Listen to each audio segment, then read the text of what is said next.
Salam Guru Penggerak. Perkenalkan, kami Guru Penggerak Angkatan 11 dari SMP Kristen Waibakul, Kabupaten Sumba Tengah. Yulianti Nenggolan SPD EK, Yafet Bani SPD. Pada kesempatan ini kami akan berbagi aksi nyata modul 1.4 tentang budaya positif. Oke, salam Bapak Ibu.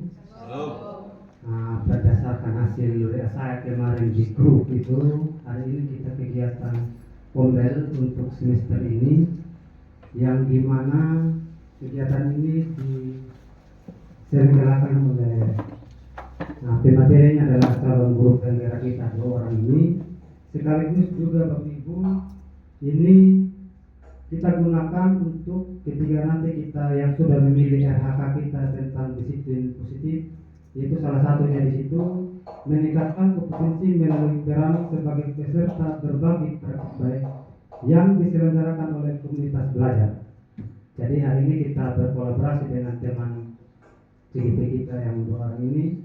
Untuk itu, untuk mempersingkat waktu, saya persilakan mohon kepada Ibu DA untuk membawa kita dalam doa. Waktu saya persilakan.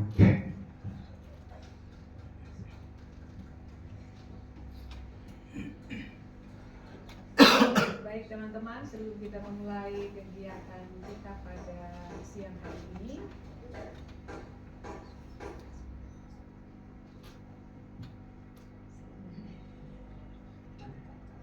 baik teman-teman, Syuting ada terus pemikiran. tidak maksudnya sudah suara masuk di sini, tidak saya sudah lanjut terus. Baterai suara. Baik teman-teman, sebelum kita mulai kegiatan kita pada siang hari ini, mari pertama-tama kita menyerahkan seluruh proses kegiatan kita dari awal sampai akhir kepada Tuhan di dalam doa. Kita satu hati di dalam doa, kita berdoa.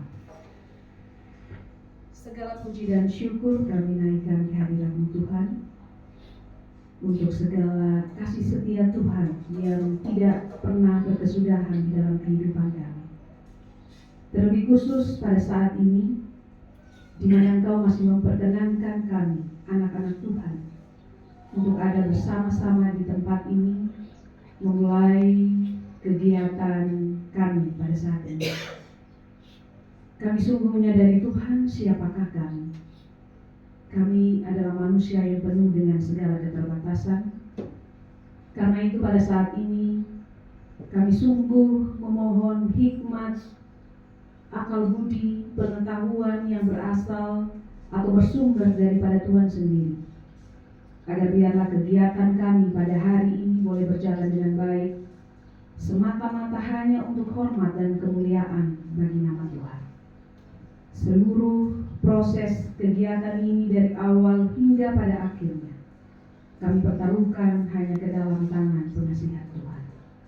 Mengampuni seluruh dosa, seluruh pelanggaran yang telah kami lakukan melawan kehendak-Mu.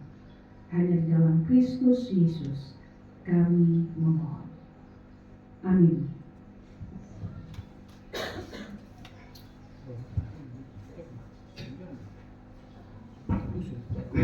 Terima kasih Bunda sudah membawa kita dalam doa pembukaan. Untuk itu, Bapak Ibu, sebelum kita lanjut ke materinya, terlebih dahulu pada Mama Kepsek untuk membuka acara ini dengan presisi. Waktu dan kesempatan sudah bersilakan. Baik, teman-teman, selamat siang. Iya. Masih semangat ya. Baik, untuk kegiatan Pombel kita yang pertama pada tahun pelajaran 2004-2025 dengan judul meningkatkan kompetensi melalui peran sebagai peserta berbagi praktik baik yang diselenggarakan oleh komunitas belajar. Dalam hal ini, dalam kegiatan komunitas belajar kita ada rekan kerja kita 2 orang yang masuk dalam kategori calon guru penggerak. Oleh karena itu, pada kegiatan hari ini teman berdua akan menyampaikan tentang materi disiplin positif. Dari kegiatan ini saya minta partisipasi yang baik dari kita semua untuk berperan aktif dalam mengikuti kegiatan ini. Dan sebelum kegiatan ini dimulai, saya akan membuka kegiatan Kombel Belajar SMP Kristen Waibakul dalam tema disiplin positif dengan resmi. Dan saya minta tepuk tangan dari kita semua. Ya. Terima kasih dan selamat siang. Oke, terima kasih Mama Kepsek yang sudah membuka acara Kombel kita hari ini. Untuk itu kita akan masuk di materi yang pertama, menyebarkan pemahaman dan penerapan pengalaman budaya positif. Kepada pemateri Ibu Yulianti Nenggolan, saya persilakan. Selamat siang teman-teman. Saya mohon izin saya berdiri saja karena kalau berdiri sepertinya energinya lebih banyak dan kita lebih santai. Pada kesempatan ini kami berdua berkolaborasi, saya dengan Pak Yafet, akan menyampaikan terkait budaya positif. Apa itu budaya positif? Budaya itu sebenarnya berasalnya dari hal-hal yang positif yang kita miliki, perilaku-perilaku positif yang kita miliki, kemudian menjadi kebiasaan-kebiasaan positif, dan akhirnya menjadi karakter positif, kemudian menjadi budaya positif. Saya pikir terkait ini kita bersama-sama paham bahwa sekolah yang baik adalah sekolah yang menghadirkan budaya positif di lingkungan sekolah.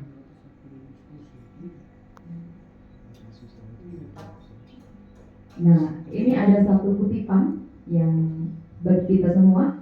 Syarat untuk menciptakan murid yang merdeka adalah adanya disiplin yang kuat. Merdeka itu artinya tidak hanya terlepas dari perintah, akan tetapi juga cakap untuk memerintah diri sendiri. Jadi kemerdekaan yang dimaksud bukan kemerdekaan yang tanpa aturan, kebebasan yang bisa melakukan apa saja, tidak. Tapi kemerdekaan yang dimaksud adalah murid itu pada akhirnya dia bisa memimpin dirinya sendiri, sehingga dia tidak perlu diperintah, tetapi dia mampu memimpin dirinya sendiri. Lanjut. Pada kesempatan ini kami berdua akan menyampaikan ada 8 konsep inti budaya positif. Jadi sebenarnya ada 8 pokok besar. Nanti kami akan bergantian, saya dengan Pak Yafet. Jadi yang pertama ada perubahan paradigma belajar, disiplin positif, nilai-nilai kebajikan, kebutuhan dasar manusia, motivasi perilaku manusia, posisi kontrol guru, keyakinan kelas, dan segitiga restitusi. Jadi sebenarnya cukup padat materi kita hari ini. Kami akan berusaha menyampaikan sebaik mungkin. Bisa dilanjut? Kita akan bermain dulu bersama Bapak Ibu. Saya minta untuk kita berpasang-pasangan satu sama lain, berhadap-hadapan. Ya, yang tidak punya pasangan mohon mencari pasangan supaya jangan sendirian. Boleh sambil berdiri ya, berdiri supaya kita semangat. Semuanya berdiri, kita bertepuk tangan, mencari pasangan. Kalau belum punya pasangan, pinjam dulu pasangannya. Boleh pinjam pasangan. Nah, ketika berdiri berhadapan, ya, saya minta salah satu menjadi orang yang mengepalkan tangan, dan yang satunya lagi berusaha untuk membuka kepalan tangannya itu. Ya, caranya terserah. Gitu ya. Jadi sepakati dulu siapa yang mengepalkan tangan dan siapa yang berusaha membuka kepalan tangan. Ya. Sekarang waktunya cuma 30 detik. Silahkan Bapak Ibu. Silakan Bapak Ibu berusaha membuka kepalan tangan teman Anda dengan berbagai cara. Mau membujuk, mau merayu, mau mengintimidasi, mau marah, mau menghardik, mau main paksa, silakan. Yang penting berusaha. Dimulai 1, 2, 3. Ya.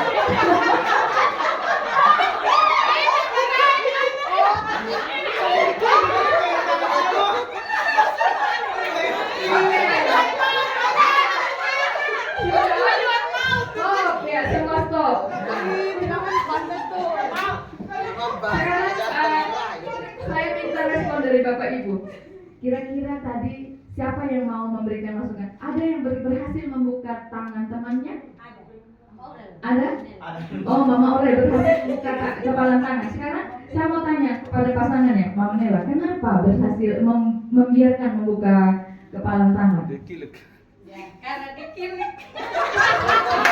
Iya, alasan Mama Nela karena dikilik sehingga kepalan tangannya terbuka. Silahkan duduk Bapak Ibu. Permainan yang baru saja kita lakukan sebenarnya terkait dengan perubahan paradigma belajar. Jadi ketika Bapak Ibu bermain, sebenarnya siapa yang memegang kontrol? Apakah Bapak tadi Mama Nela sudah memberikan kontrol kepada, sebenarnya tidak mau membuka kepalan tangan, tapi karena dikilik akhirnya membuka kepalan tangan. Berarti Mama Nela membuka tangannya karena satu alasan. Bisa Iya. Ini yang saya sampaikan di depan ini adalah miskonsepsi tentang teori kontrol. Jadi kalau Bapak Ibu lihat ada gambar ini paradigma yang lama. Seseorang guru, dia merasa bisa menaruh apa saja yang dia mau ke dalam kepala muridnya. Dia bisa menjajali apa saja. Tetapi sebenarnya kenyataannya tidak demikian. Jadi yang dikatakan miskonsepsi itu yang pertama, ilusi guru mengontrol murid. Dalam permainan tadi, bisakah kita mengontrol teman yang memang tidak mau membuka kepalan tangan? Sulit, ya, sulit pada prakteknya. Yang kedua, ilusi bahwa kritik dan membuat rasa bersalah mampu menguatkan karakter. Yang ketiga, ilusi bahwa semua penguatan positif itu efektif dan bermanfaat. Ilusi bahwa orang dewasa berhak memaksa. Ini adalah miskonsepsi dalam pendidikan kita. Jadi kita akan masuk ke dalam paradigma yang baru. Ini, bagaimana seseorang bisa berubah dari paradigma stimulus respon kepada pendekatan teori kontrol menurut Stephen R. Covey. Ya. Jadi tadi itu, yang ilusi-ilusi itu sebenarnya dari teori stimulus respon. Seseorang merespon atas stimulus yang dia terima. Mama Nela tadi merespon buka tangan karena ada stimulusnya, ada kritik, jadi akhirnya tidak tahan, gitu ya. Nah, tapi kita sekarang beralih kepada pendekatan teori kontrol. Nah, Stephen mengatakan bahwa bila kita ingin membuat kemajuan perlahan, sedikit-sedikit ubahlah sikap atau perilaku Anda. Namun, bila kita ingin memperbaiki cara-cara utama kita, maka kita perlu mengubah kerangka acuan kita. Ubahlah bagaimana Anda melihat dunia, bagaimana Anda berpikir tentang manusia. Ubahlah paradigma Anda, skema pemahaman dan penjelasan aspek-aspek tertentu tentang realitas. Jadi kita sebagai pendidik, kita juga harus belajar untuk terus mengubah diri kita terlebih dahulu, mengubah bagaimana kita melihat anak-anak murid kita dan bagaimana kita melihat tugas dan tanggung jawab kita di sekolah ini. Ini adalah perbedaan antara stimulus respon dan teori kontrol. Yang pertama, dalam stimulus respon itu realitas kebutuhan kita sama. Kita memandang kita ini semua punya kebutuhan yang sama. Anak-anak itu kebutuhannya sama semua. Padahal berdasarkan teori kontrol, realitas anak-anak itu berbeda, tidak sama satu dengan yang lain. Begitu pula setiap orang melihat hal yang sama, tapi sebenarnya dari teori kontrol setiap orang memiliki gambaran yang berbeda. Tadi ketika Bapak Ibu bermain kepalan tangan, setiap orang punya alasan kenapa tidak mau membuka kepalan tangan. Alasannya tidak sama. Kalaupun ada yang membuka kepalan pada akhirnya membuka kepalan tangan, pasti alasannya juga berbeda. Itu tidak sama satu dengan yang lain. Kemudian kita mencoba mengubah orang agar berpandangan sama dengan kita. Ini yang sering kita lakukan di kelas. Kita berusaha mengubah anak-anak murid kita supaya berpandangan sama seperti kita. Kita memasukkan pikiran kita kepada pikiran anak-anak murid. Padahal kalau dari teori kontrol, kita harusnya mencoba memahami pandangan orang lain tentang dunia. Pandangan kita belum tentu sama dengan orang lain. Ya. Kemudian, perilaku buruk dilihat sebagai suatu kesalahan. Kita kadang tidak paham kenapa anak-anak kita itu sering membuat kesalahan. Kita hanya melihat ini anak kok tidak bisa dikasih tahu. Padahal kalau berdasarkan teori kontrol, semua perilaku memiliki tujuan. Kenakalan anak-anak kita sebenarnya punya tujuan, ada alasannya mengapa mereka melakukan itu. Orang lain bisa mengontrol saya. Teori kontrol bilang hanya Anda yang bisa mengontrol diri Anda. Artinya anak-anak murid kita itu hanya mereka sendiri, pribadi mereka sendiri yang bisa mengontrol diri mereka, bukan kita guru. Kalaupun mereka taat kepada guru, itu berarti mereka menyerahkan fungsi kontrol itu kepada kita. Tapi sebenarnya mereka masih punya pilihan, mau taat atau tidak taat.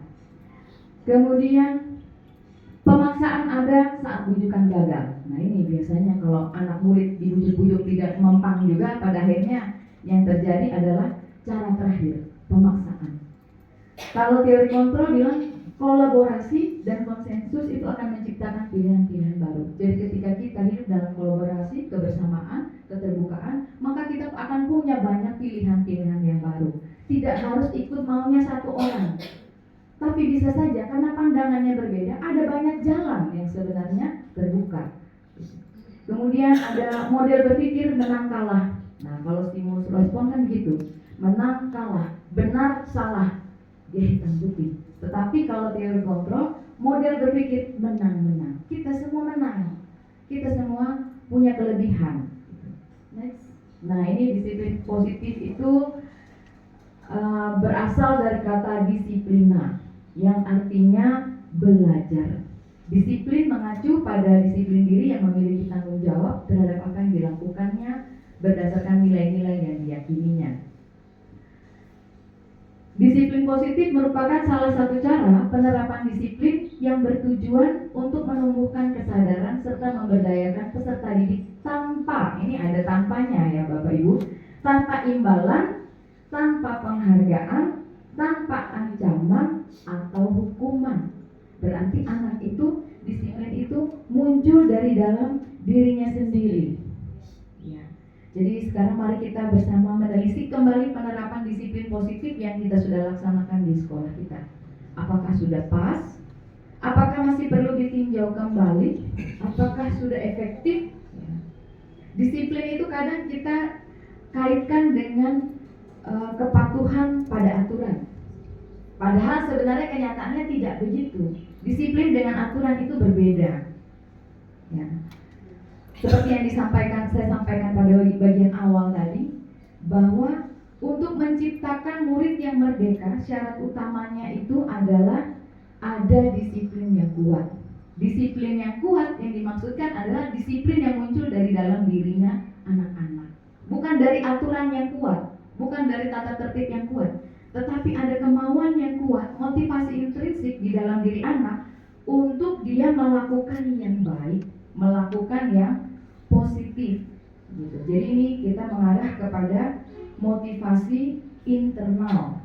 Kalau anak itu tidak punya motivasi internal atau intrinsik, maka dia butuh orang lain untuk menertibkan dia, untuk memberikan motivasi eksternal.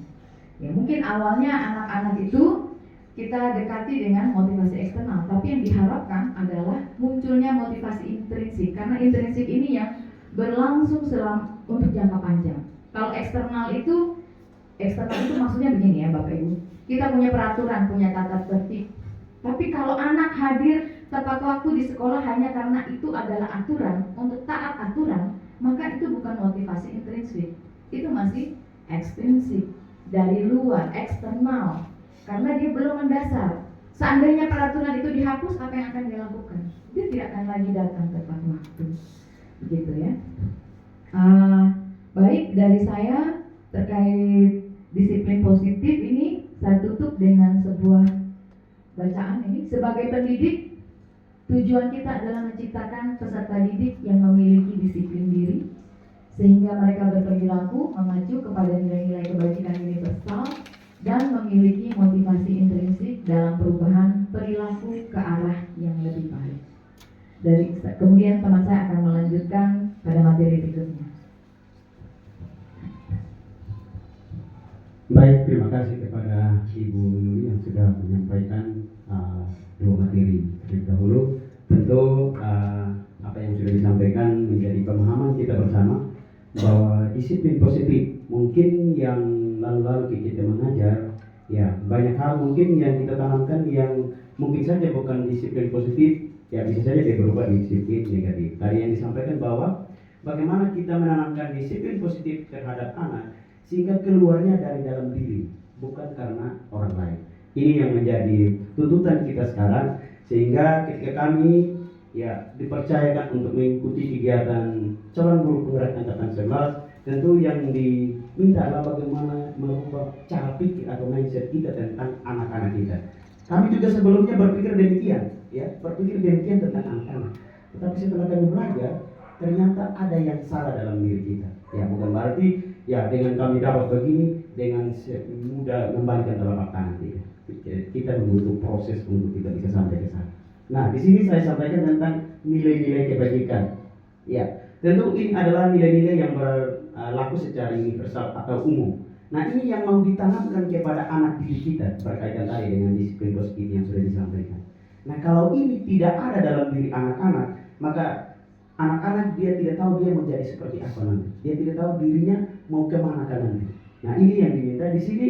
Nilai-nilai kebajikan yang berlaku secara umum. Di sini ada 3, yaitu profil pelajar Pancasila, kemudian menurut ABO, kemudian ada keterampilan hidup. Ini yang berlaku secara umum atau secara global. Bagaimana ketika orang bekerja, misalnya kalau kerja dalam satu perusahaan, tentu nilai-nilai ini tidak terlepas. Ya, kita di pendidikan, orang mau kerja di mana saja, tentu awalnya bagaimana anak itu dididik. Ya, ketika dia dididik dengan baik, sudah pasti ketika dia bekerja di bidang apapun, nilai-nilai ini yang akan dia bawa. Kan sudah tertanam dari sejak dia masih kecil. Nah, kita jujur saja Bapak Ibu, ketika hari-hari ini mungkin banyak ya dengan keadaan ya anak-anak sekarang yang mungkin saja tawuran dan lain sebagainya, karena tadi kehilangan nilai-nilai tadi itu. Nah, ini yang diminta. Yang pertama itu ya tentu sebagai profil pelajar Pancasila, ya ini saya tidak bisa Bapak Ibu bacakan tentang bagaimana beriman dan bertakwa. Kita sebagai manusia tentu kita harus tahu siapa yang menciptakan kita, dan tentu kita akan bersyukur kepada yang memberikan kita kehidupan, yaitu beriman dan bertakwa kepada Tuhan Yang Maha Esa, berakhlak mulia, berkenan global, gotong royong, mandiri, kreatif, bernalar kritis. Kemudian menurut ada satu organisasi dunia itu ABO, yaitu toleransi, sama rasa hormat, mandiri, integritas, menghargai, antusias dan seterusnya. Berkaitan juga dengan keterampilan hidup. Nah, pada saat kita mengajar dengan nilai-nilai ini yang kita tanamkan, saya juga sebelumnya berpikir begitu. Saya mengajar cukup materi sampai saya kembali, besok mengajar lagi, kapan ujian, ya sudah selesai. Ternyata pada saat kita mengajar, secara tidak langsung ada nilai yang kita mau tanamkan kepada anak-anak. Contoh, ketika saya masuk kelas, saya tersenyum kepada anak-anak dan anak-anak tersenyum balik kepada saya. Itu sudah ada satu nilai yang saya tanamkan kepada mereka. Ketika saya masuk kelas, mereka mengucapkan selamat pagi Pak Guru, selamat pagi Ibu Guru. Itu sudah ada nilai yang saya berikan saya tanamkan kepada mereka. Kemudian ketika melaksanakan diskusi kelompok, mereka kerjanya antara satu dengan yang lain berkolaborasi dalam kelompok. Sudah ada nilai yang kita tanamkan di sini. Kita guru, kalau menurut Ki Hajar Dewantara, guru kita ini menuntun anak. Ya, anak tidak seperti ya kalau dulu pandangan dulu itu anak seperti kertas kosong. Guru mau buat dia seperti apa ya itu sudah. Ternyata konsepnya salah. Yang benar itu bagaimana anak pada dasarnya dia sudah punya bakat sebenarnya. Hanya bagaimana kita kembangkan bakatnya supaya dia jangan salah gunakan bakat tersebut. Itu yang paling penting. Ya, itu berkaitan dengan nilai-nilai kebajikan. Nah, untuk sampai kepada nilai-nilai tadi yang saya maksudkan, tentu ada kebutuhan dasar ya yang harus dipenuhi oleh anak. Di sini kalau kebutuhan dasar manusia itu segala sesuatu yang kita lakukan untuk mendapatkan apa yang kita inginkan. Seluruh tindakan yang kita lakukan memiliki tujuan tertentu, dan semua usaha terbaik yang kita lakukan adalah dalam rangka agar kebutuhan dasar kita terpenuhi dengan baik. Contoh tadi games. Ya, games tadi itu kan ya contoh kalau dalam game kita pengen sesuatu yang kita kepal, ya kalau tanpa respon yang mungkin baik dari orang, kita akan tetap kepal saja. Tapi kalau itu mungkin saja tadi yang seperti yang disampaikan oleh Mama Nel, bisa saja kita lepas. Ya mungkin saja itu salah satu bagaimana kebutuhan dasar manusia itu bisa terpenuhi. Kebutuhan dasar manusia ini ada 5. Ya, ada 5 ya. Ya, mungkin Bapak Ibu guru juga sudah pernah baca tentang 5 kebutuhan dasar ini. Yang pertama, bertahan hidup. Ya, tapi kita harus makan. Tidak ada bilang saya tidak makan. Ya, satu hari saja jangan satu hari. Dari jam 7 sampai jam 10 kita sampai di sekolah pasti kita sudah rasa lapar. Apalagi yang sudah ada mak. Nah, ini dari makanan, pakaian, tempat tinggal, keamanan dan kesehatan. Kemudian kebutuhan akan kasih sayang dan rasa diterima. Siapa sih yang tidak mau ketika dia dicintai, ketika dia disayangi oleh orang lain? Pasti kita mau hidup berdampingan ya dengan orang lain. Ya, mungkin Bapak Ibu yang sudah berkeluarga pasti mau disayang oleh suami, istri, bagi juga yang masih bujang disayang oleh pacar. Gitu. Apalagi di sekolah kalau kita saling baku sayang, ya ini yang dimaksudkan di sini bukan berarti lebih dari itu ya. Bagaimana kita saling menghargai satu sama lain. Yang kedua, yang ketiga, penguasaan. Ya, penguasaan itu berkaitan dengan harga diri, keinginan untuk dianggap memimpin, berprestasi, diakui dan didengar. Siapa sih yang tidak mau seperti ini? Pasti semua kita inginkan yang seperti ini. Mau berprestasi, ketika kita kerjakan sesuatu baru ada orang yang wah, ya pasti dengan sendirinya aura positif akan keluar dari dalam diri kita.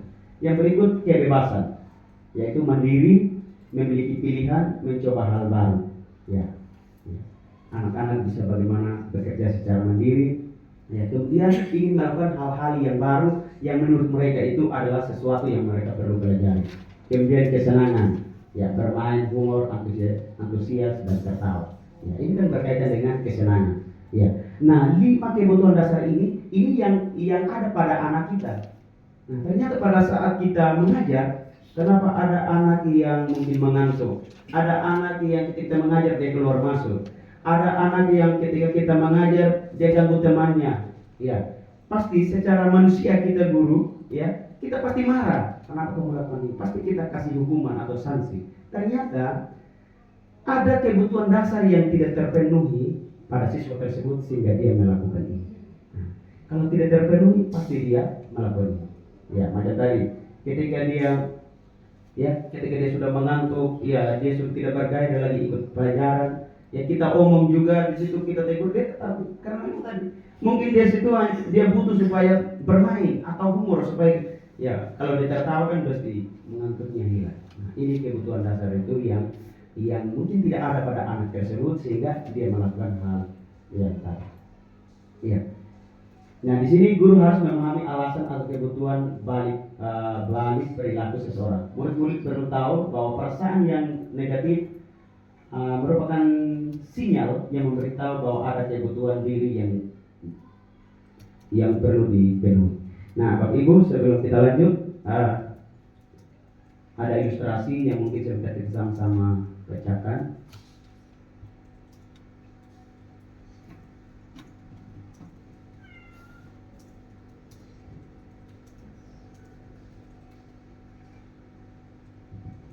Ya, ini berkaitan dengan 5 kebutuhan dasar. Coba kita lihat sama-sama Bapak Ibu. Di sini kita baca. Bimo, seorang anak TKP, selalu berlari keluar kelas menuju jalan raya. Di depan sekolahnya yang ramai dengan kendaraan. Tingkahnya membuat guru Bu Ani bingung dan seringkali lari mengejarnya. Ada beberapa jawaban yang diberi Bimo. Ya, di sini aku senang main kejar-kejaran dengan ibu guru. Seru. Ini perkataan dari Bimo. Nah, kira-kira menurut Bapak Ibu, kebutuhan dasar apa yang mungkin sudah dipenuhi oleh Bimo sehingga dia harus berkata demikian? Apakah penguasaan, kebebasan, kesenangan, cinta kasih, dan sayang? Kira-kira mana Bapak Ibu? Bisa lebih dari satu ya, bukan pilihan ganda.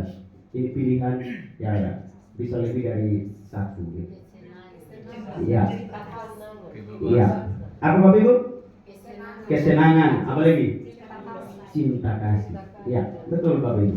Ya, jadi sini yang terpenuhi adalah ketika dia katakan aku senang main kejar-kejaran sama ibu guru. Ternyata ada nilai kebutuhan yang di situ yang terpenuhi adalah kesenangan dia. Mungkin dia lebih senang bermain dengan ibu guru. Kemudian cinta kasih dan sayang. Namanya juga anak TK ini ya perlu sekali ketika mereka dikasihi ya, perlakuan mereka seperti seorang ibu kepada anaknya. Ya, demikian juga perlakuannya mereka itu seperti di rumah lah begitu.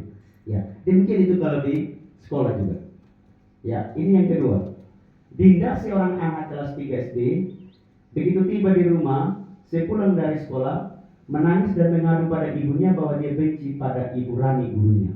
Menurut Anda, kebutuhan apa yang berusaha dipenuhi oleh Dinda jika jawabannya seperti ini? Ibu guru bilang, aku tidak boleh bersenandung sewaktu mengerjakan tugas. Katanya kelas harus tenang, tidak ada suara. Kan gak enak seru jadi. Kira-kira kebutuhan apa ya? Iya, yang pertama apa?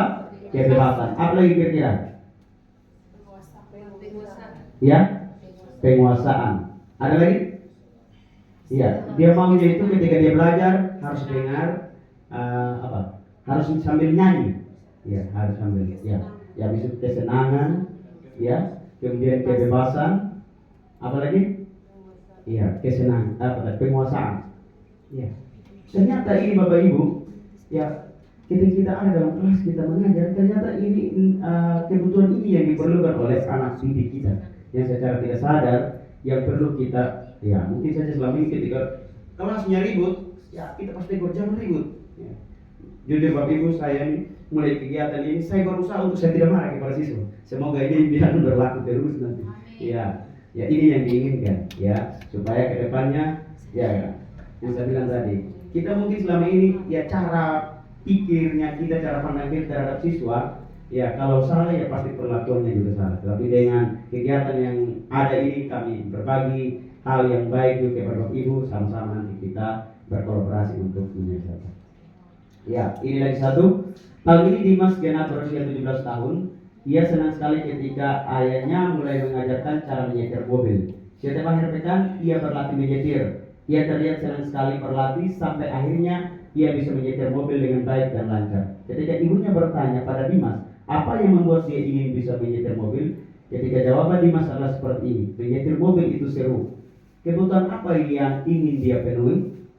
Kira-kira apa yang mobil? Kesenangan dan cinta kasih dan Iya, bisa kesenangan. cinta kasih. Apa lagi itu? Kebebasan. Iya, kebebasan, kesenangan dan kebebasan.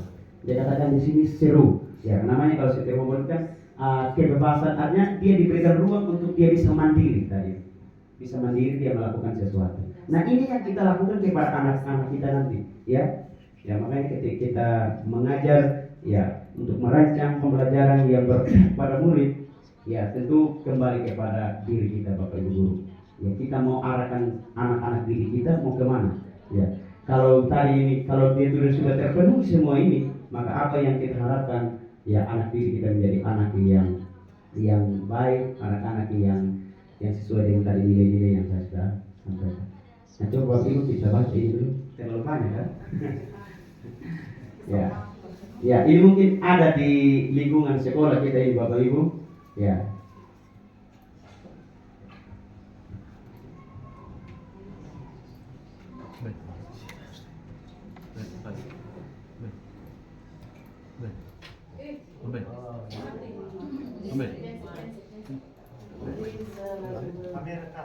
Kamera.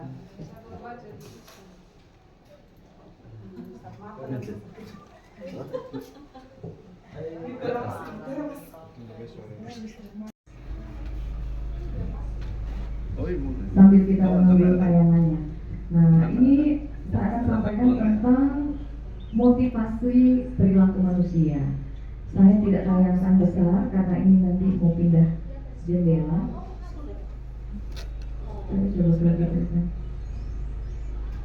Bisa kelihatan atau harus dibesarkan sedikit? Tapi dia kurang ke bawah.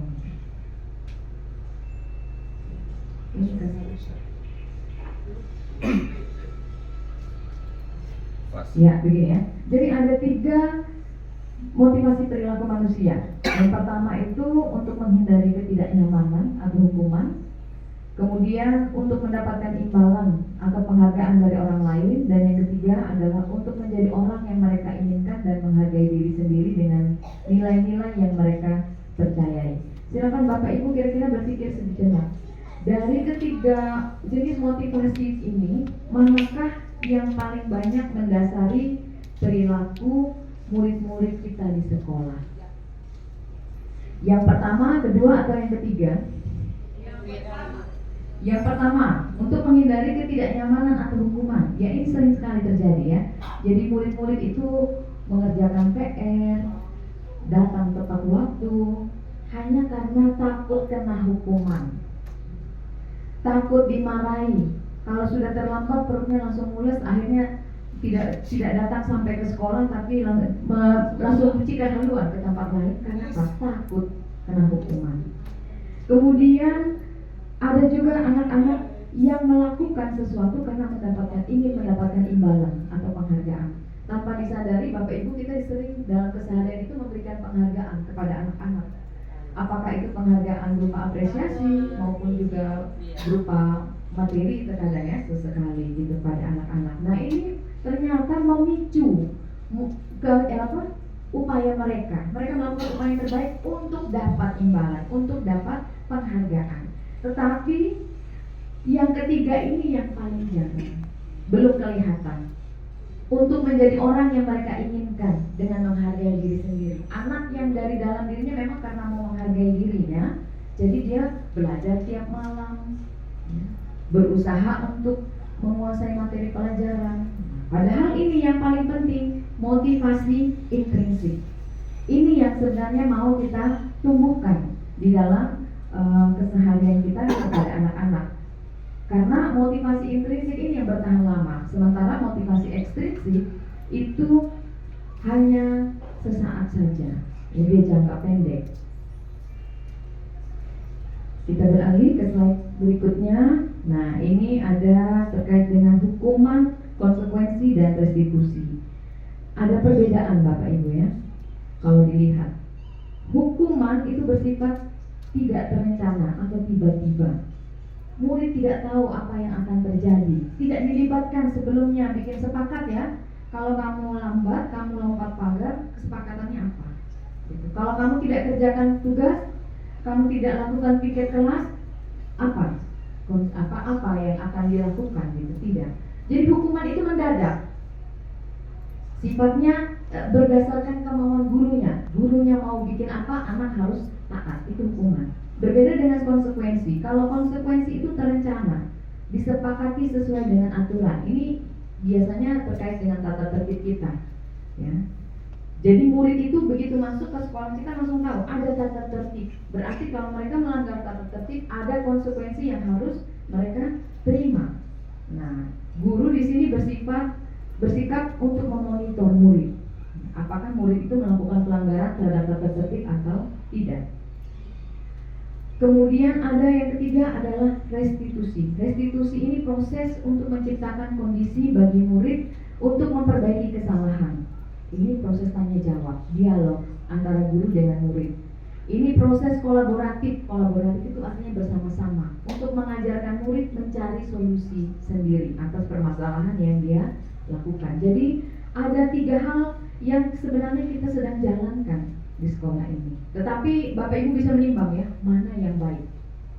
Kalau hukuman dan konsekuensi ini ada kaitannya dengan motivasi ekstrinsik tadi.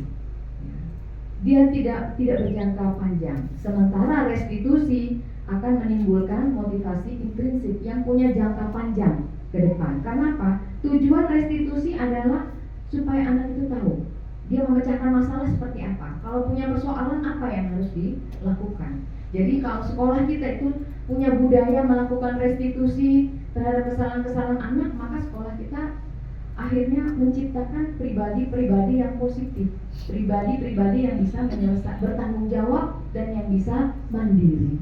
Gitu. Tapi kalau sekolah kita itu masih dominan dengan hukuman dan konsekuensi, berarti anak-anak kita itu masih belum dilatih untuk bertanggung jawab, belum mandiri.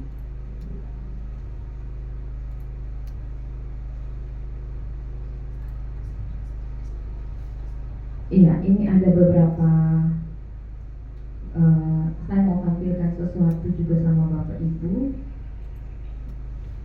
untuk kita mendalami apa yang dimaksud dengan hukuman dan apa yang dimaksud dengan konsekuensi. Ini kuis saja.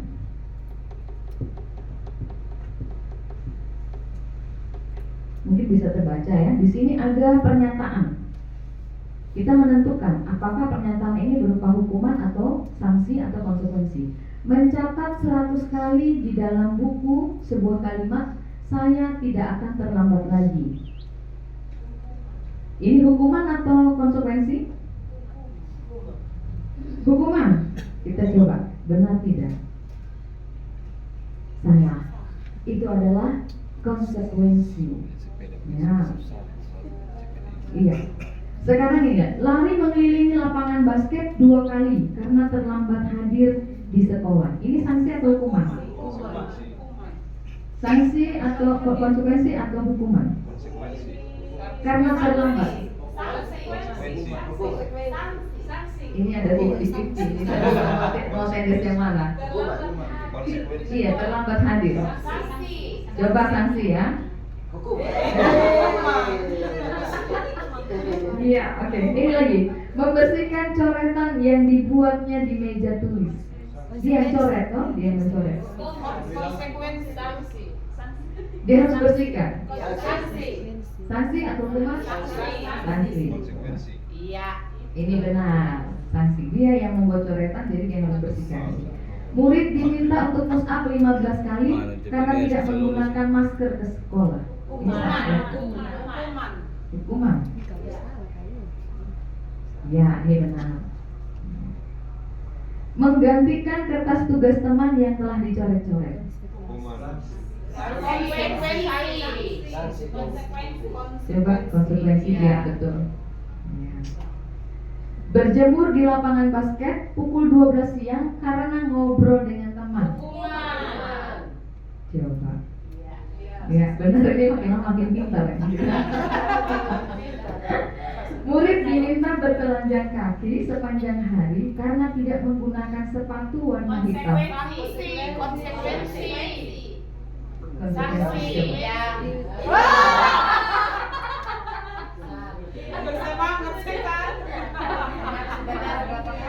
Berdiri di depan kelas sambil mengangkat kaki satu karena tidak bisa menjawab pertanyaan.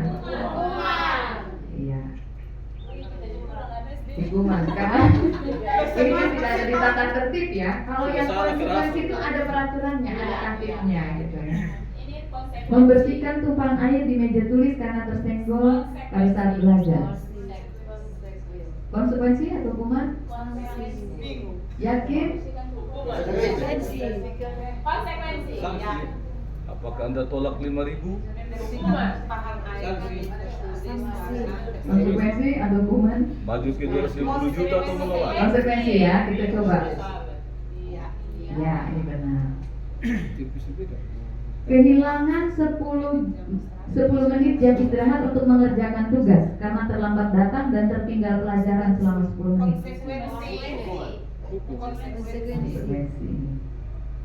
Ya. Duduk di bangku di pinggir lapangan pada jam istirahat tidak diizinkan bermain oleh guru piket karena mencederai teman saat bermain di lapangan. Ini adalah polisi. Iya. Karena mencederai teman. Berarti dia masuk dalam tata tertib sekolah. Iya. Bisa jadi. Iya. Masalahnya sekarang kan kita tidak tahu itu tata tertib yang tadi yang sudah ada di situ apakah dia masuk dalam tata tertib atau tidak. Iya. Makanya tadi kita keliru untuk Menentukan apakah konsekuensi hukuman atau konsekuensi. Iya. Kita lanjut lagi ya soal berikutnya. Terlambat hadir di pembelajaran daring 15 menit dan diminta untuk tinggal 15 menit sesudah kelas usai untuk membahas ketertinggalan pembelajaran. Konsekuensi. Konsekuensi.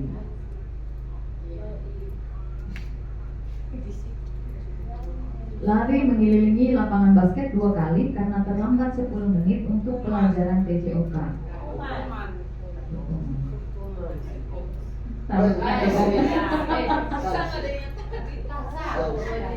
Tergantung guru pelajar. Membersihkan WC sekolah karena mematahkan pensil kawannya.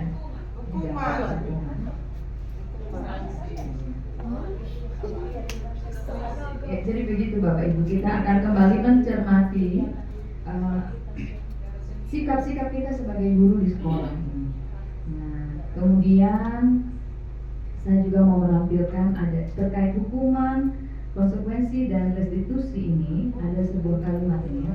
Saat kita berulang kali menjanjikan hadiah kepada anak-anak agar berperilaku bertanggung jawab, atau kepada seorang murid agar mempelajari sesuatu yang baru, atau kepada seorang karyawan agar melakukan pekerjaan yang berkualitas, sebenarnya kita sedang berasumsi mereka tidak dapat melakukannya, atau mereka tidak akan memilih untuk melakukannya. Jadi ini pemberian terkait dengan pemberian penghargaan ini tadi ya. Jadi ketika kita memberikan sesuatu, sebenarnya di balik itu ada keraguannya kita. Kita meragukan kualitasnya mereka. Kemudian Bapak Ibu, ada di bagian penghargaan, ketika kita memberikan penghargaan kepada anak, ternyata ada efeknya ya.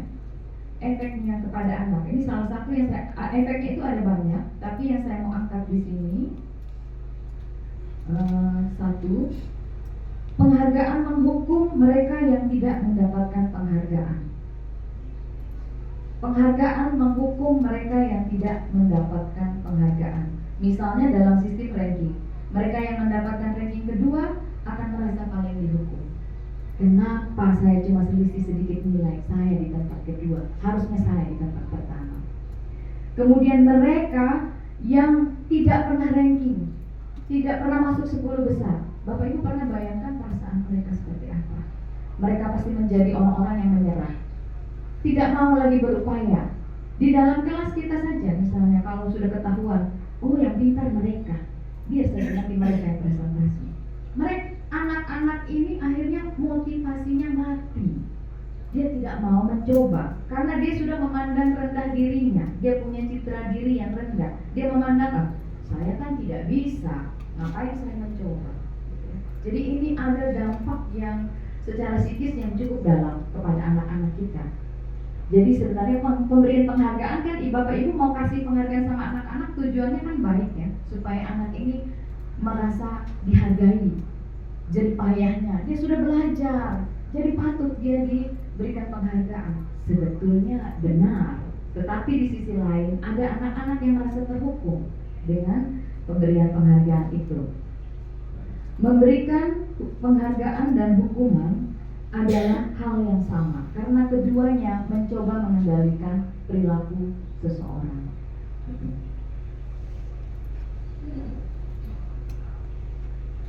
Kita lanjut lagi materinya Bapak Ibu ya, semoga tidak mengantuk. Nah, saya mau sampaikan, sebagai guru, sebagai pendidik di sekolah itu kita punya 5 fungsi kontrol guru.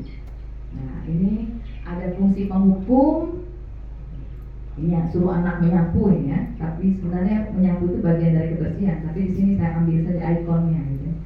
Pembuat rasa bersalah, kemudian ada posisi kontrol guru sebagai teman, ada yang sebagai pemantau dan ada sebagai manajer. Ini sebenarnya sering kita lakukan berganti-gantian. Tapi sekarang saya mau Bapak Ibu merenung dulu. Kira-kira posisi kontrol yang mana dari kelima ini yang mendominasi Bapak Ibu? Bapak Ibu itu seorang yang bagaimana kepada murid? Apakah Bapak Ibu cenderung memberikan hukuman? Atau Bapak Ibu sering membuat murid itu merasa bersalah? Atau sebenarnya teman? Atau pemantau? Atau manajer? Sambil kita merenung, kita bermain dulu sedikit. Ada kuis di sini. Ya. Di sebelah kiri itu ada posisi kontrol. Kemudian di dalam kotak-kotak ini ada ekspresi dari masing-masing fungsi kontrol itu. Jadi Bapak Ibu akan menjodohkan. Kasusnya apa? Kasusnya siswa tidak memakai atribut lengkap saat upacara bendera. Ini terjadi hampir setiap hari Senin ya. Siswa tidak memakai atribut lengkap saat upacara bendera. Sekarang Bapak Ibu boleh coret-coret dulu di kertasnya. Kira-kira yang manajer itu kalimat yang mana yang diomong, penghukum kalimat yang mana, pembuat rasa bersalah yang mana, teman yang mana, dan pemantau yang mana. Bapak Ibu menjodohkan, gitu ya. Baca dulu. Kalau yang pertama itu hormat bendera selama 1 jam. Penghukum. Ya, kita akan lihat ini jawabannya.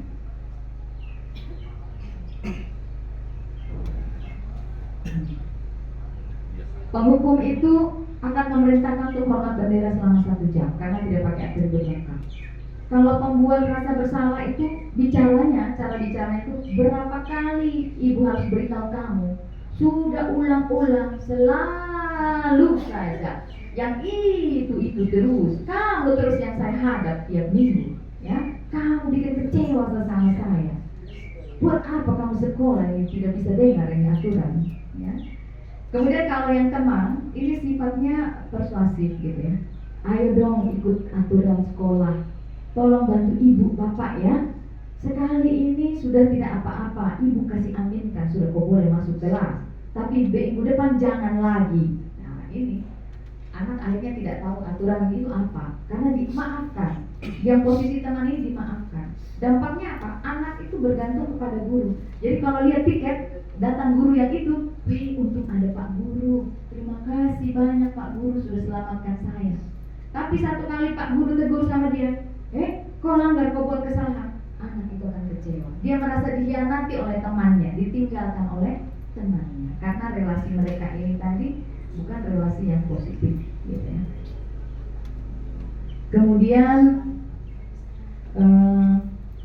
yang selanjutnya, nah ini pemantau.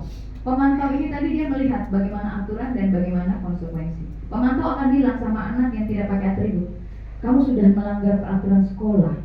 Kamu tahu konsekuensinya toh?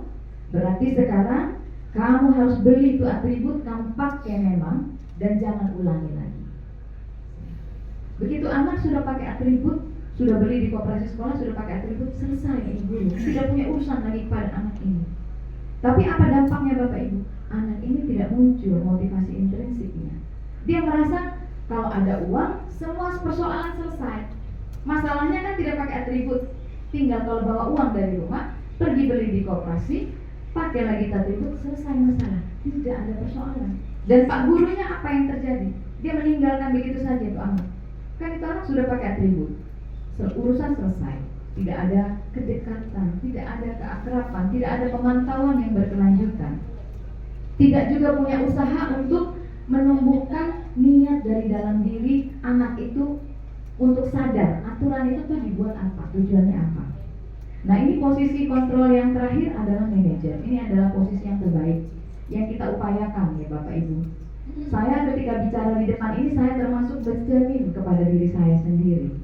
Dari kelima fungsi kontrol itu, posisi kontrol itu.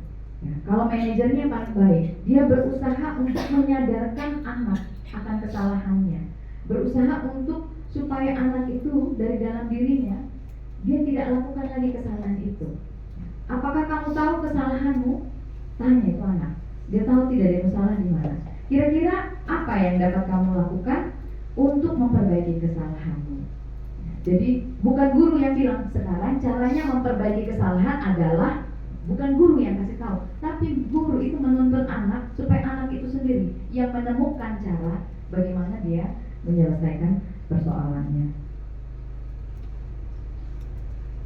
Nah, sekarang Bapak Ibu ini ada pertanyaan. Posisi kontrol apakah aku? Yang mana ini Bapak Ibu? Saya kecewa sekali dengan kamu. Posisi membuat rasa bersalah. Ya, jadi kalau guru omong sama siswa, saya kecewa sekali dengan engkau, berarti guru itu sedang dalam posisi membuat rasa bersalah. Siswa akan merasa bersalah. Kemudian yang berikutnya, posisi kontrol apakah ini? Kamu tidak pernah benar melakukannya. Iya, betul. Ini penghukum. Ya. Kalau ini, apa rencanamu untuk menyelesaikan masalah ini? Manajer. Ayo, lakukan demi Bapak Ibu. Teman.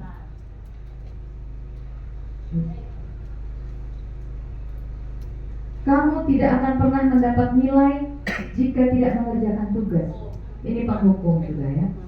Nah, ini penghukum. Jadi kalau kamu tidak kerjakan tugas, kamu lihat sebentar ya, tidak ada nilai rapor. Ya. Tidak naik kelas.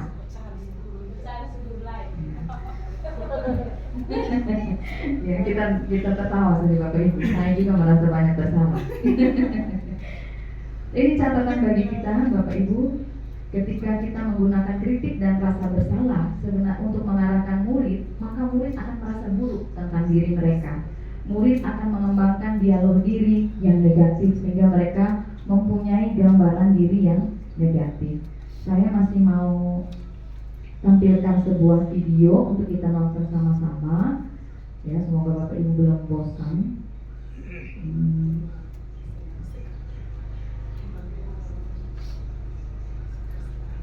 Ini bentuk LMS kami.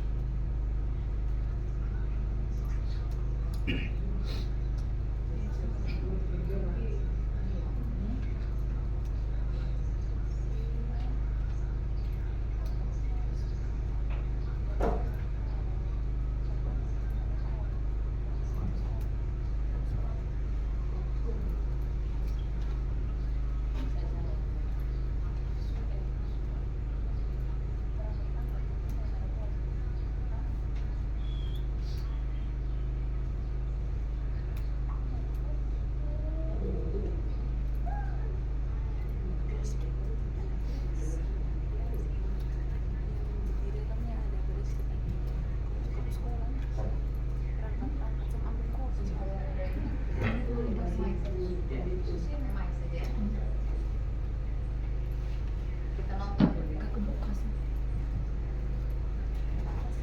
Di tas kecil di dalam, di yang besar.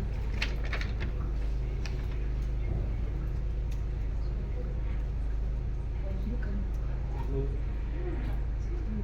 Yang tas kecil.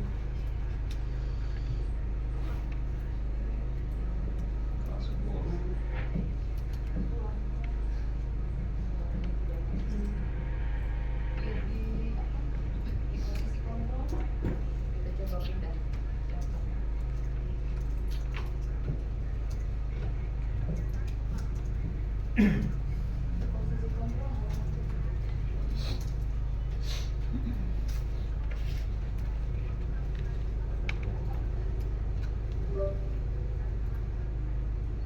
Disconnect.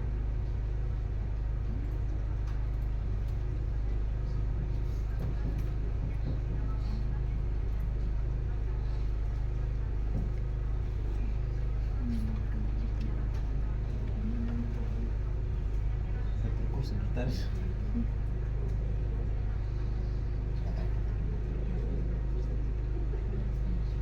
Kita terbuka mata. Iya, semua yang begitu kalau telepon tadi.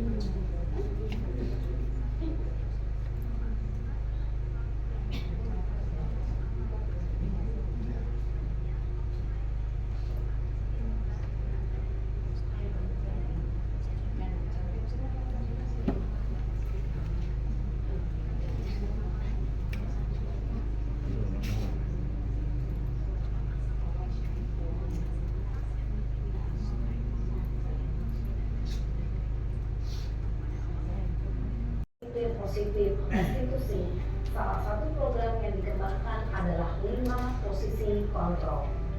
5 posisi kontrol dalam restitusi adalah proses perjalanan seorang pendidik agar dapat mengerti dirinya. Pada video kali ini, kita akan membahas tentang 5 posisi kontrol yang dikembangkan oleh Diane Gossen dan contoh penerapannya.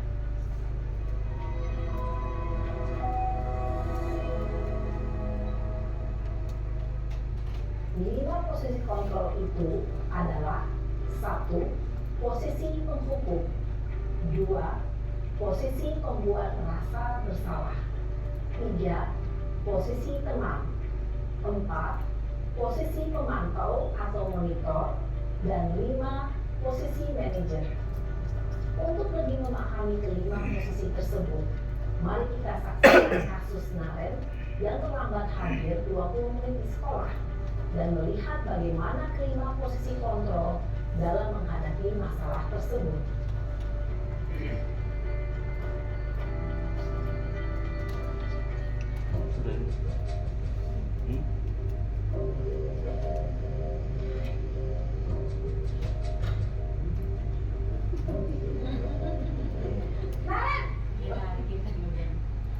Sini kamu. Salat dulu. Selamat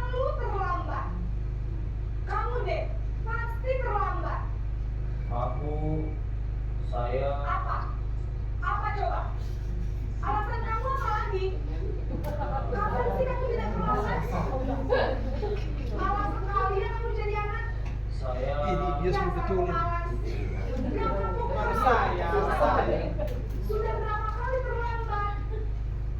Sana, kamu keliling lapangan basket 2 kali.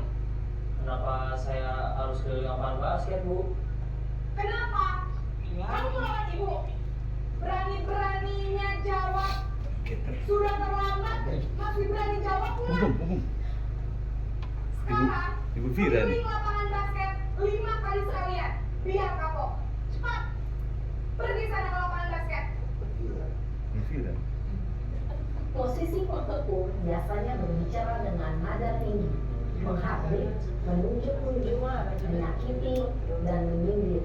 Hukuman bisa berupa fisik maupun psikis. Ibu dan bapak guru hebat. Dampak yang terjadi pada murid ketika guru berada pada posisi penghukum adalah murid cenderung akan memberontak, bahkan menyimpan dendam.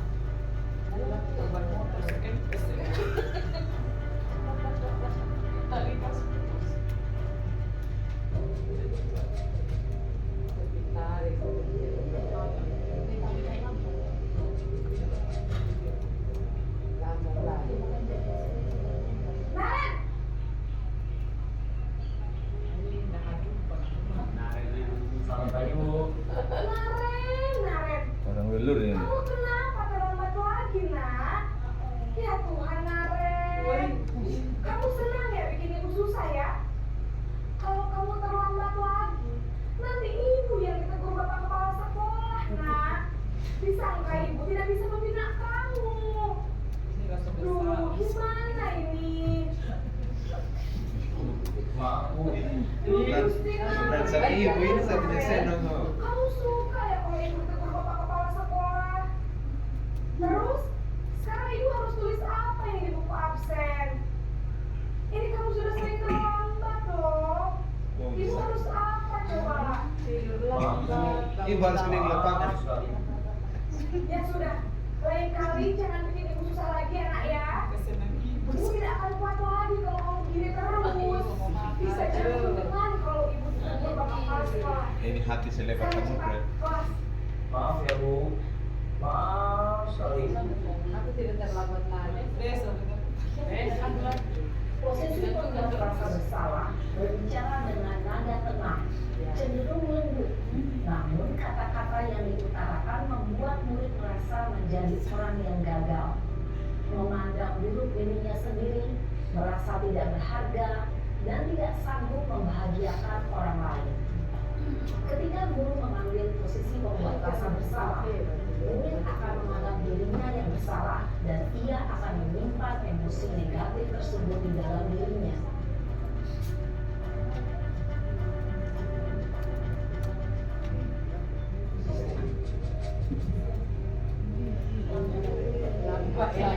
Aren. Maksi. Naren,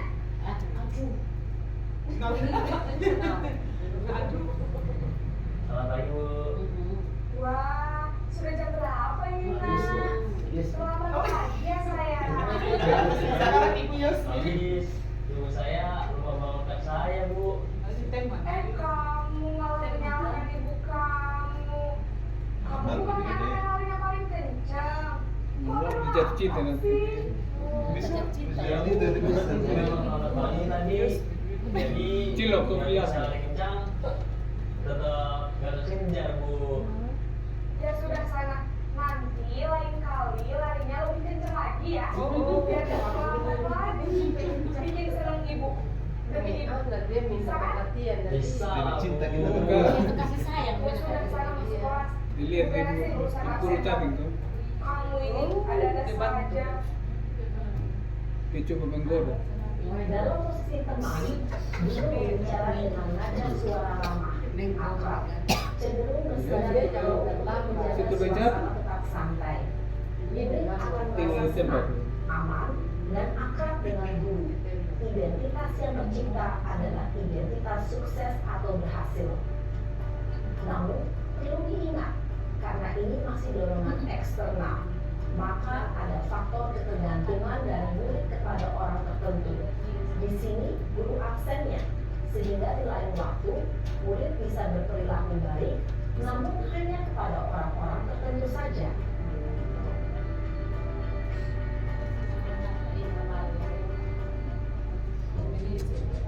Lama tak berarti.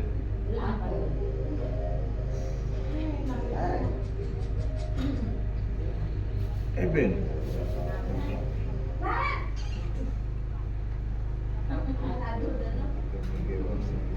Selamat pagi Bu. Naren, apa peraturan sekolah kita tentang jam berapa kita harus masuk sekolah? Kita harus di sekolah jam 7 Bu. Iya betul, sekarang sudah jam 7.20. Naren sudah tahu konsekuensinya jika terlambat aja. Paham Bu, saya harus tinggal kelas pas jam istirahat selama 20 menit. Iya benar, konsekuensinya demikian. Jadi nanti jam 9.30 pas istirahat, kamu harus tinggal di kelas, kerjakan tugas tambahan untuk ketertinggalan kamu, ya? Baik Bu. Posisi pemantau mengandalkan penghitungan atau data untuk mengontrol murid. Guru mengarahkan murid berdasarkan peraturan dan konsekuensi. Seorang pemantau menunjukkan bahasa tubuh dan ekspresi wajah yang datar dan cenderung formal.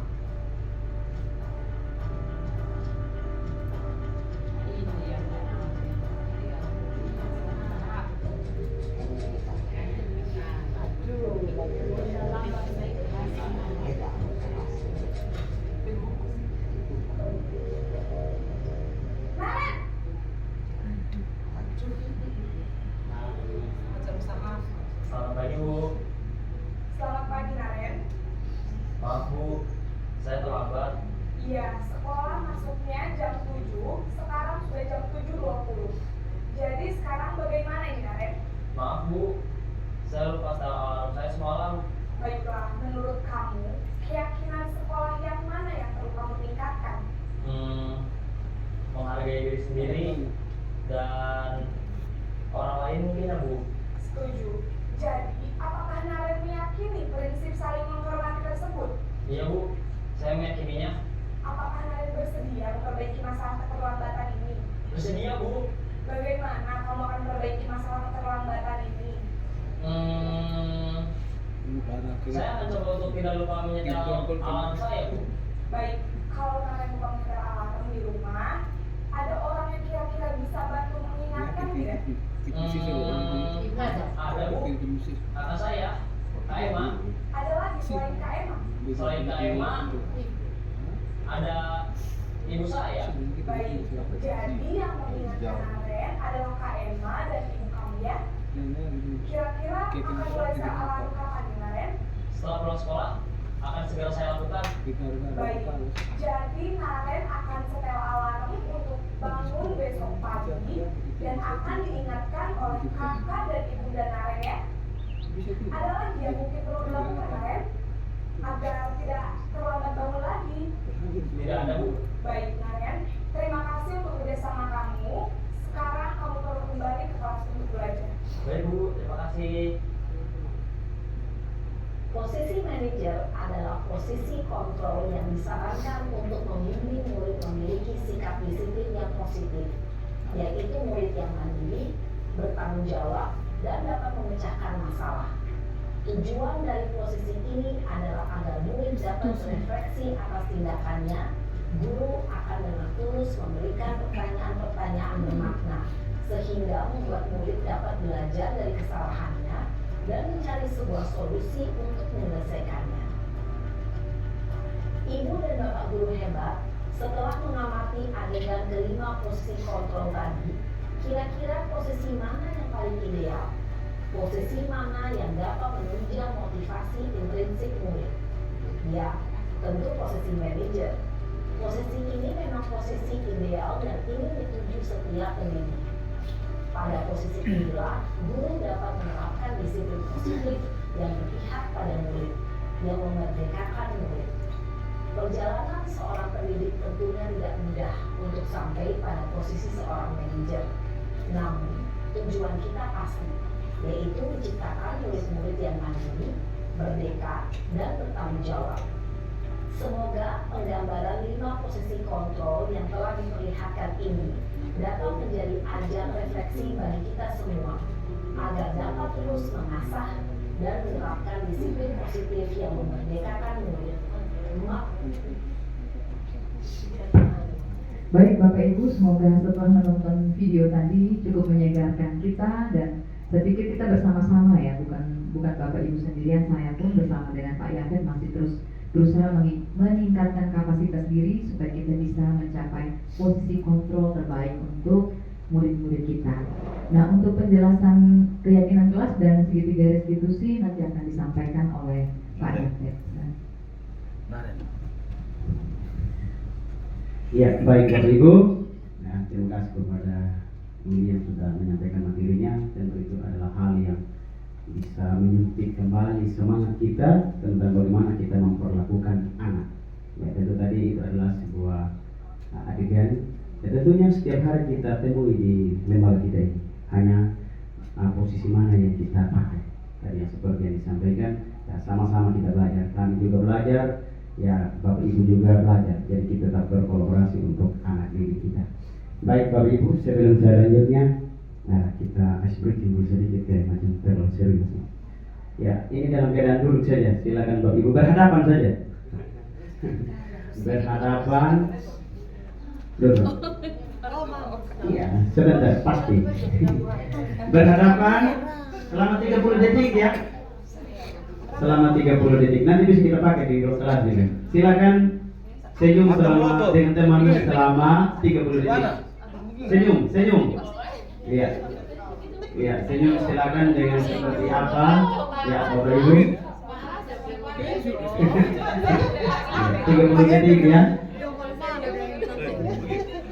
Bapak pandang gitu. Bapak Pak Yanto dan Mamela saja kayaknya. Ya, baik Bapak Ibu, terima kasih, silakan kembali ini harus jadi. Ya, artinya ya, hal kecil yang kita lakukan tetapi mengeluarkan aura positif dalam diri kita. Ya, karena ini kita berbicara tentang disiplin positif. Jadi kita ketawa itu kan sesuatu yang positif. Ya, kita senyum itu sesuatu yang positif. Ya, baik Bapak Ibu, saya lanjutkan tentang keyakinan kelas. Nah, baik Bapak Ibu, berkaitan dengan keyakinan ya kelas. Ya, kenapa bukan peraturan kelas? Kira-kira ada Bapak Ibu yang memberikan komentarnya?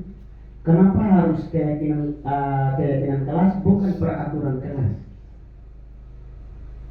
Ada Bapak Ibu yang bisa kasih komentar? Ya, yang kita bahaskan tentang keyakinan kelas. Silakan. Baik, terima kasih. Kalau menurut saya, keyakinan kelas itu berkaitan dengan intrinsik. Jadi keyakinan kelas itu berarti kalau kita terapkan sebagai guru berarti memicu anak-anak untuk melakukannya dengan kesadaran dari dalam diri. Sedangkan kalau kita melakukan peraturan kelas itu eksternal. Jadi karena mereka takut, maka mereka melakukan itu. Sehingga mungkin saya lebih memilih kalau setelah dari materi yang disampaikan oleh Bapak Ibu tadi, calon guru penggerak, mungkin keyakinan kelas yang lebih tepat untuk kita lakukan. Ada yang lain? Mungkin masih ada satu orang lagi.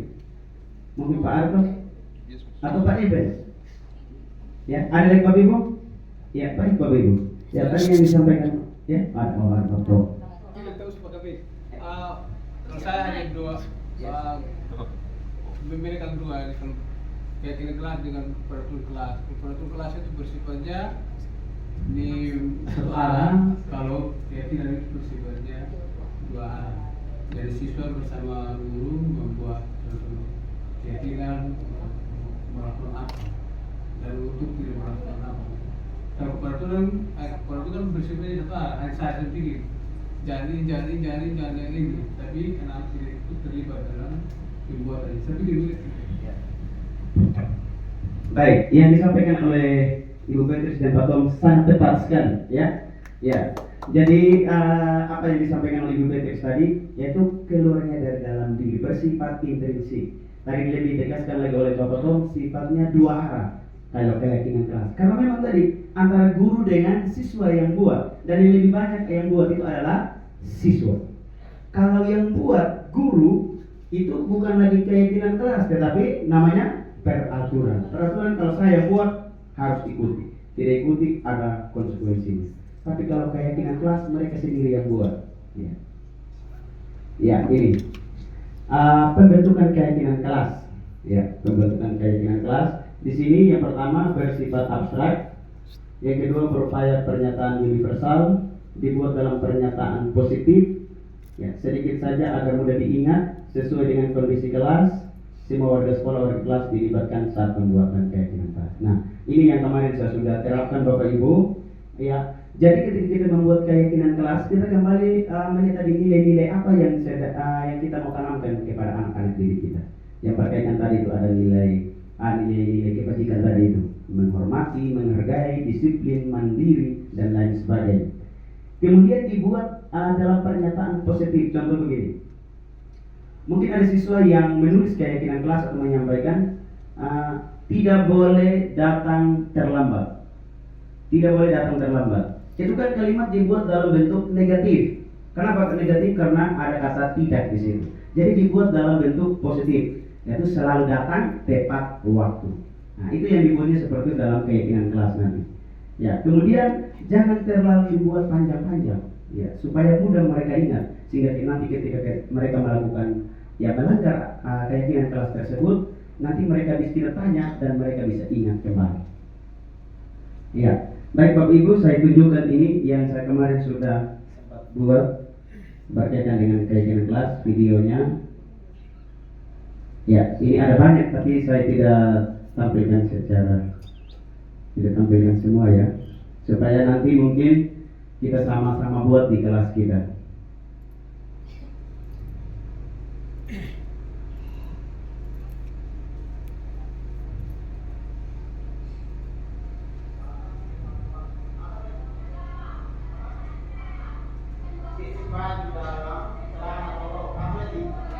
Ini membangun nilai-nilai kebajikan tadi.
Tidak orang lain.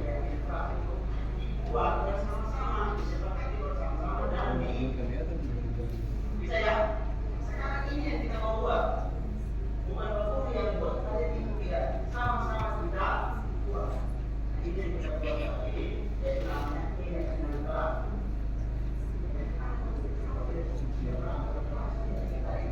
Kalau peraturan buat buat.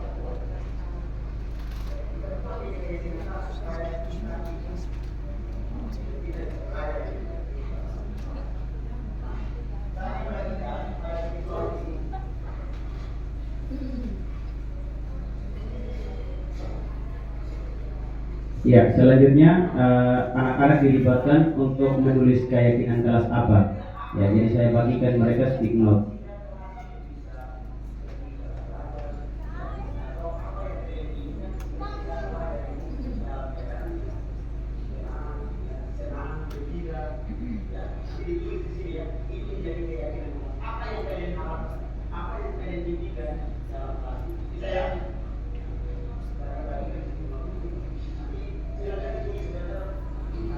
Ya, ini saya bagikan. Lanjut video yang berikut.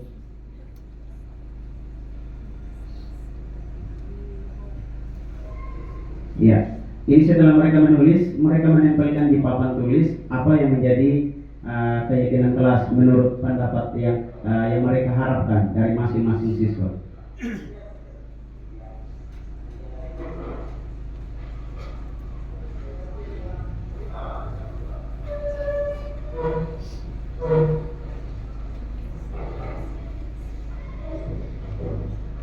Wih, sama Anwali nih. Ya, ini Anwali dari Pak Oscar ini.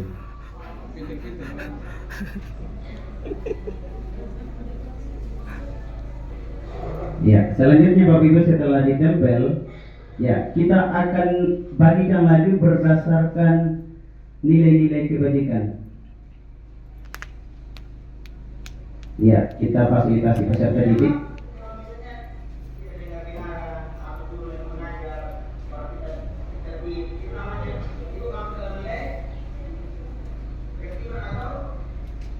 Ya, kita petakan lagi berdasarkan keyakinan kelas yang mereka sudah buat. Itu disesuaikan dengan nilai-nilai apa?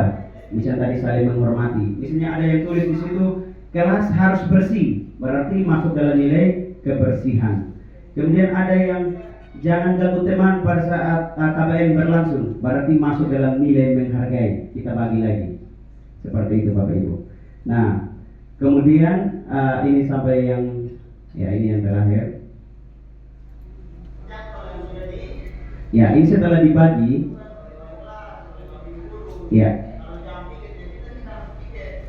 setelah dibagi, dipetakan berdasarkan nilai-nilai tadi yang saya bilang, nilai-nilai kebajikan.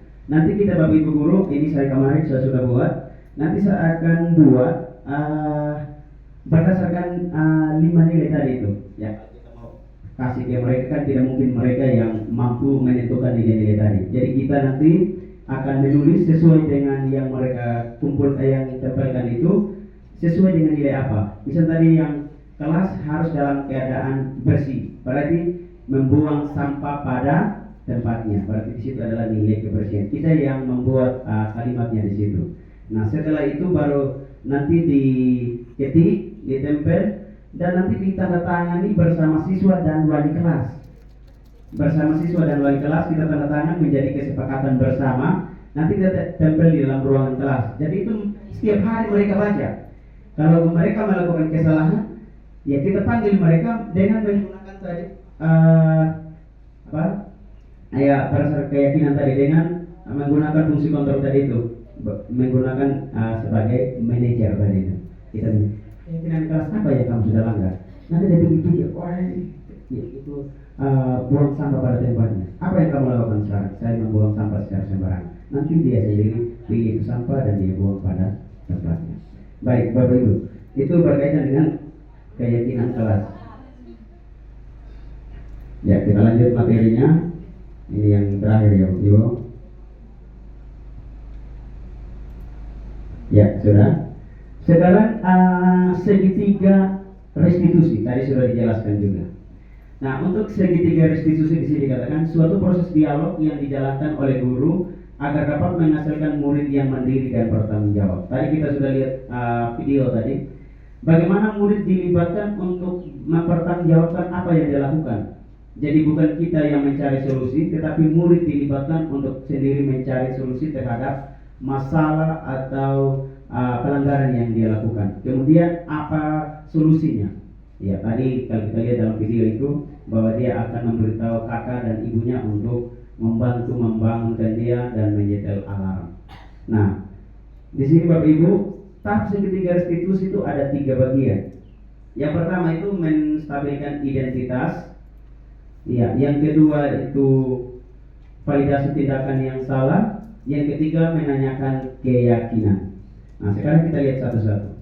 Yang pertama menstabilkan identitas, yaitu ini berdasarkan prinsip bahwa berbuat kesalahan adalah bagian dari proses pembelajaran. Maka yang kita sampaikan kepada siswa, ya, berbuat salah itu wajar. Tidak ada manusia yang sempurna. ibu bapak juga pernah melakukan kesalahan. Ya, jujur Bapak Ibu, ketika kita sampai seperti ini, tidak mungkin juga dulu kita tidak pernah melanggar yang namanya peraturan. Jadi kita seolah-olah juga pernah mengalami dan melakukan itu. Kemudian ibu bapak bukan mencari siapa yang salah, tetapi mencari solusi. Ya, tadi berkaitan dengan bagaimana siswa mencari solusi yang terhadap masalah yang dia lakukan, tindakan yang dia lakukan. Yang kedua, validasi tindakan yang salah. Ya, di sini kamu pasti punya alasan mengapa melakukan hal itu. Ya, kita tanyakan kepada siswa alasan dia melakukan itu. Ya, kemudian kamu melakukannya karena mempertahankan sesuatu yang penting bagimu. Kemudian yang ketiga, apakah kamu sadar telah melakukan sebuah kesalahan? Nah, ini adalah sebuah pertanyaan-pertanyaan yang kita bisa ajukan kepada peserta didik yang melakukan kesalahan. Yang terakhir itu menanyakan keyakinan. Ya, dari tindakan yang dilakukan itu kira-kira keyakinan kelas apa yang dia sudah langgar. Ya, kemudian nilai apa yang sudah disepakati bersama yang dia langgar. Kemudian kamu ingin menjadi orang yang seperti apa? Baik Bapak Ibu, ya ini terakhir ini video. Ya, ini tadi kan slide, ini video. Ya, yang kemarin saya sudah buat. Ini adalah tugas bagaimana membuat dialog restitusi.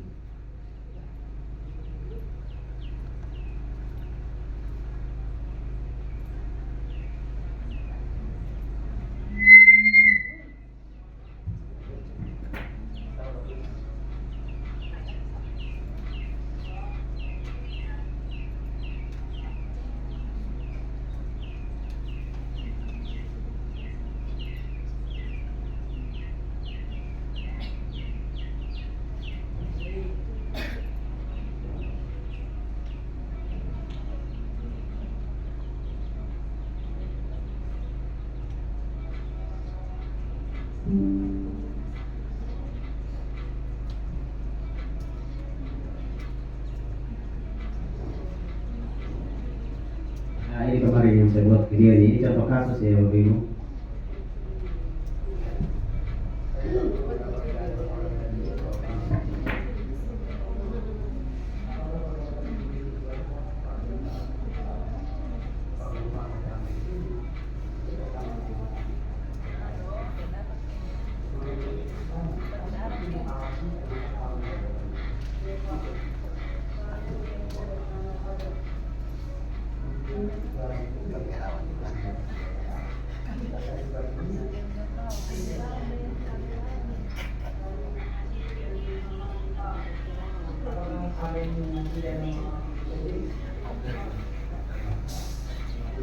Kamerawan.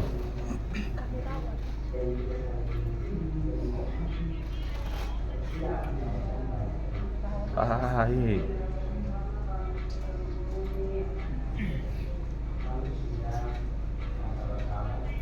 Oh ya.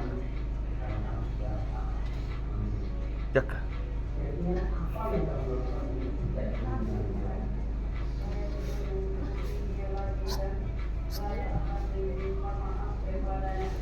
Kiri.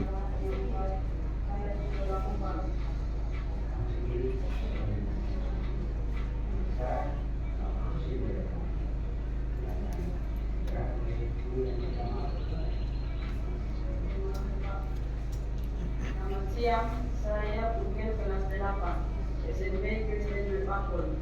Saya sangat senang sekali karena Pak Yafet melibatkan saya dalam diskusi untuk menemukan solusi atas kesalahan yang saya lakukan.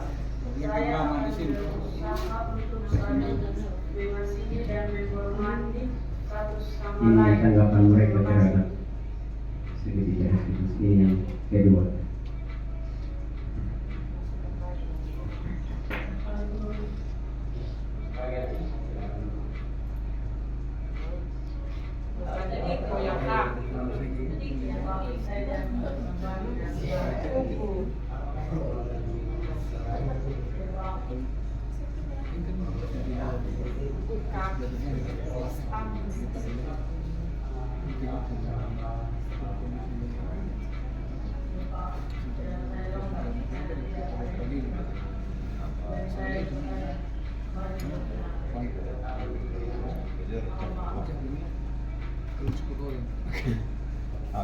Menurut Akin, pengen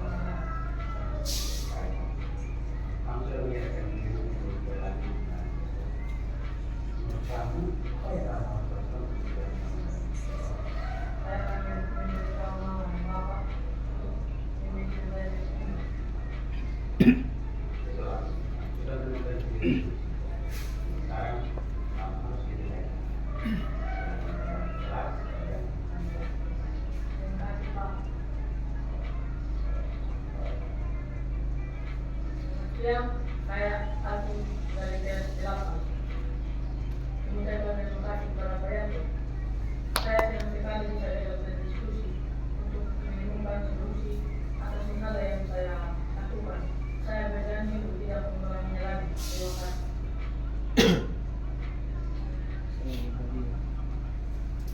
Ya, jadi demikian itu Bapak Ibu, kalau kita menyelesaikan masalah peserta didik dengan menggunakan segitiga restitusi.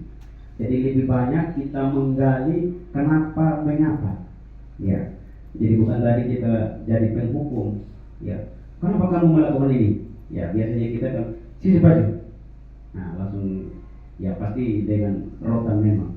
Ya, tapi yang diinginkan ya oleh segitiga restitusi adalah bagaimana kita membangun, menggali ya motivasi intrinsik anak supaya mereka melakukan sesuatu secara benar, dan ketika mereka melakukan kesalahan mereka mencari solusinya dengan bertanggung jawab. Ya, jadi baik Bapak Ibu, demikian materi kami pada hari ini ya tentang disiplin positif.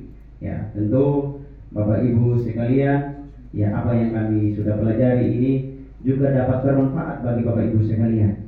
Ya, kami masih butuh proses juga untuk belajar, dan Bapak Ibu juga ya dalam lembaga di sini. Ya, apa gunanya kalau saya dengan manusia mengikuti kegiatan ini, kan yang tahu sendiri. Ya, lalu Bapak Ibu bagaimana?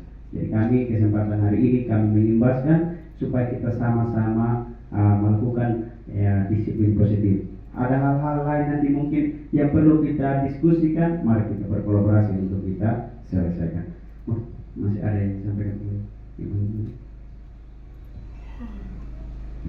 Kami berdua berterima kasih kepada Bapak Ibu yang setia sampai dengan saat ini untuk mengikuti pemaparan kami, dan pemaparan ini juga memang adalah bagian dari tugas yang harus kami lakukan, dan saya berharap semoga kedepannya ada lagi di antara Bapak Ibu juga yang ketika melihat kegiatan hari ini akhirnya merasa termotivasi untuk sama-sama ikut, dan seperti kami juga gitu ya. Walaupun kami berdua ini belum lulus sebenarnya, tapi kalau ada lebih banyak lagi kita di sini yang punya sepemahaman yang sama, maka akan membawa dampak yang baik bagi lingkungan sekolah kita.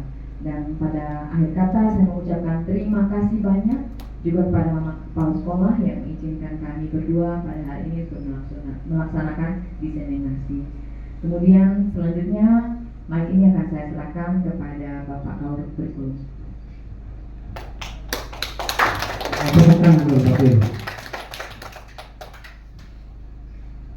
Oke, terima kasih kepada teman kita dua pemateri ini yang sudah memberikan kita pencerahan terkait dengan bagaimana cara kita mendisiplinkan anak kita di sekolah. Untuk acara selanjutnya kepada Mama Kepala Sekolah untuk menutup serangkaian acara kita pada hari ini. Waktu saya persilakan. Baik, sekali lagi Bapak Ibu kita tepuk tangan untuk Maria. Terima kasih kepada rekan berdua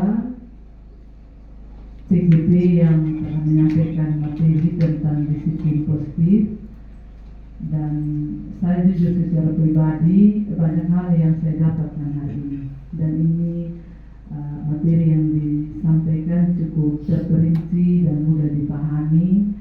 Semoga nanti dalam perjalanan teman-teman bisa menjadikan pedoman ini dalam melaksanakan tugas proses belajar mengajar di ruang kelas.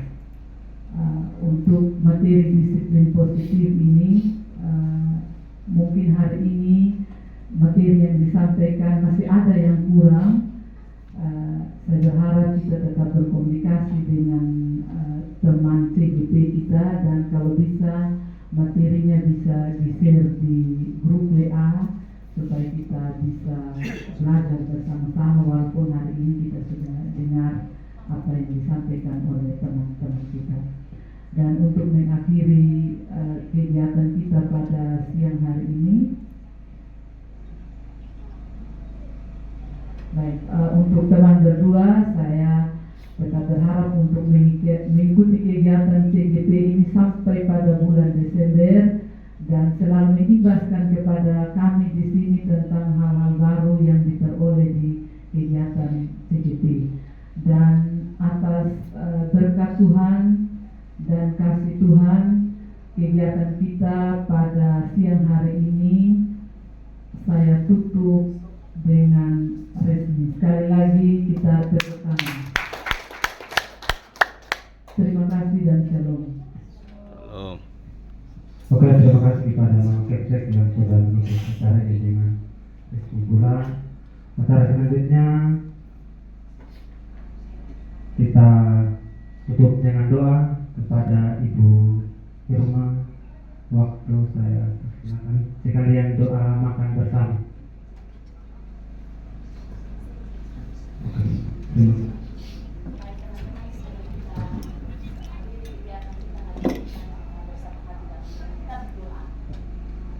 Terpujilah Engkau Tuhan, kekal sampai selama-lamanya dalam kehidupan kami. Kami boleh melihat karya Tuhan dalam segala tugas dan tanggung jawab kami. Terima kasih untuk hari ini Tuhan. Terima kasih untuk segala sesuatu yang boleh kami terima. Ada begitu banyak hal baru yang boleh kami pelajari, dan kami mohon kepada Tuhan mampukan kami dalam segala kelemahan kami, biarlah kami menjadi anak-anak Tuhan yang mau mengaplikasikannya itu dalam seluruh tugas pekerjaan pelayanan kami masing-masing. Tuhan Yesus yang baik, tiba saatnya pada siang hari ini tubuh kami sudah dalam keadaan lemah. Kami mau makan dan minum bersama Tuhan. Kiranya Engkau boleh memuduskan setiap makanan yang akan menjadi makanan kami pada siang hari ini, sehingga kami pun boleh dapat menemukan menerima kekuatan yang baru yang datang daripada Tuhan. Dan ketika kami akan berpisah sebentar, Tuhan tolong jaga kami, sertai kami dengan berkat dan sukacita-Mu. Biarlah damai sejahtera Allah terus menyertai kehidupan kami sampai kami pulang dan tiba dengan selamat dalam rumah tangga kami masing-masing. Ini doa ini sembahyang kami Tuhan, mengampuni akan segala kedosaan kami di hadapan hadirat. Terpujilah Engkau Tuhan dari selama-lamanya sampai selama-lamanya. Amin. Salam. Sebelum kita makan bersama, Bapak Ibu kita foto bersama dulu. Foto bersama ini yang di belakang video. Ibu Yusni, atau pakai HP-nya Yusni saja.